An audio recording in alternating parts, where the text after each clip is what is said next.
মূল লড়াইটা লড়েছে তরুণ সমাজ, কিন্তু আমরা যে গত 16 বছর ধরে লড়াই করে গেছি সেই লড়াইয়েই তো আলটিমেটলি শেখ হাসিনার পতন হয়েছে।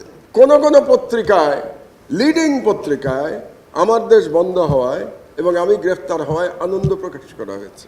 আমরা তো আপনার মতামতকে আমার মতামত দিয়ে খণ্ডন করতে চাই। আমরা তো এরকম একটি পরিবেশ চাই যেখানে আপনার কথা আপনি বলবেন, আমার কথা আমি বলবো, জনগণ ঠিক করবে বা পাঠক ঠিক করবে কার কথা ঠিক কার কথা ভুল। আপনি কেন আমাকে আমার কথা বলতে দেবেন না?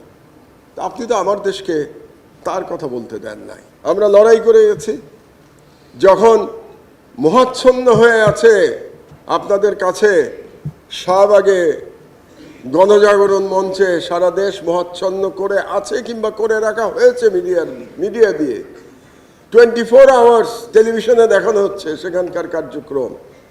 সেই অবস্থায় একমাত্র আমার দেশ বলেছে যে শাহবাগে ফ্যাসিবাদের পদধ্বনি। আজকে আপনারা সবাই বলেন ফ্যাসিবাদের কথা, সবাই বক্তৃতায় বলেন, সেদিন কিন্তু আমাদের পাশে কেউ আপনারা এসে দাঁড়ান নাই। এটাই বাস্তবতা, এটা বাস্তবতা। এবং কোন কোন পত্রিকায়, লিডিং পত্রিকায় আমার দেশ বন্ধ হওয়ায় এবং আমি গ্রেফতার হওয়ায় আনন্দ প্রকাশ করা হয়েছে। দিনের পর দিন টক শোতে বড় বড় দিকপালরা ডিফেন্ড করেছে শেখ হাসিনাকে যে আমার দেশকে বন্ধ করা কেন সঠিক কাজ ছিল। জুলাই বিপ্লবের ফলে একটা সুযোগ এসছে, যে কোন সুযোগটা আমরা চাই? আমরা তো চাই না কোনো মিডিয়া বন্ধ হোক, এটা আমরা চাইতে পারি না। আমরা চাই সবার যেন কথা বলার সম অধিকার থাকে। আমরা কথা বলবো, কাউকে যেন গায়ের জোরে, যেভাবে আমার দেশকে বন্ধ করে দেয়া হয়েছিল, 11 বছর ধরে বন্ধ রাখা হয়েছে, এরকমভাবে যেন কেউ কোনো বন্ধ নেই। এবং মজার কথা কি জানেন, 11 বছর পরে এখন আমরা লড়াই করছি আবার পত্রিকাটা চালু করবার, কিন্তু সমাজ থেকে, রাষ্ট্র থেকে, সরকার থেকে যে ধরনের সহযোগিতা আমরা প্রত্যাশা করি সেটা কিন্তু এখনো পাচ্ছি না। নানা রকম বাধা আমাদেরকে অতিক্রম করতে হচ্ছে। ব্যুরোক্রেসির নানা রকম বটলনেক কিন্তু এখনো আটকে রেখেছে আমাদেরকে। আজকে ক মাস হয়ে গেল? 3 মাস হয়ে গেল।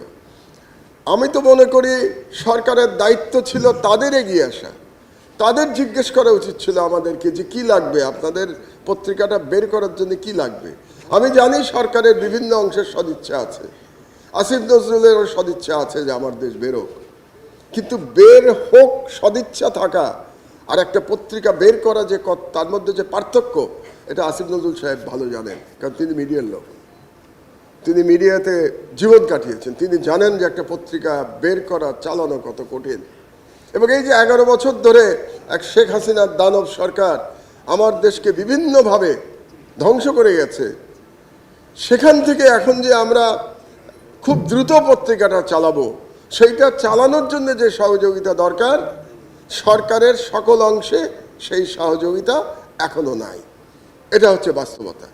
আমাদেরকে দৌড়াতে হচ্ছে বিভিন্ন লোকের কাছে, আমাদের রিকোয়েস্ট করতে হচ্ছে, এবং কোনো কোনো ব্যুরোক্রেট এমন ভাব করছেন তারা যেন আমাদেরকে করুণা করছেন, তারা আমাদেরকে করুণা করছেন। যদিও আমাদের লড়াই অবশ্যই মূল লড়াইটা লড়েছে তরুণ সমাজ, কিন্তু আমরা যে গত 16 বছর ধরে লড়াই করে গেছি সেই লড়াইয়েই তো আলটিমেটলি শেখ হাসিনার পতন হয়েছে। এবং সেই পতন হওয়ার ফলেই বর্তমানে যে সরকার ক্ষমতায় আছে তারা ক্ষমতায় আসতে পেরেছে। কিন্তু এখন যখন সেই সরকারের বিভিন্ন ব্যুরোক্রেসি এমন ভাব দেখায় যে তারা আমাদেরকে করুণা করছে, তখন মনে হয় আসলেই কি পরিবর্তন হলো বাংলাদেশে, নাকি এখনো পুরনো মানসিকতায় আমরা আটকে আছি।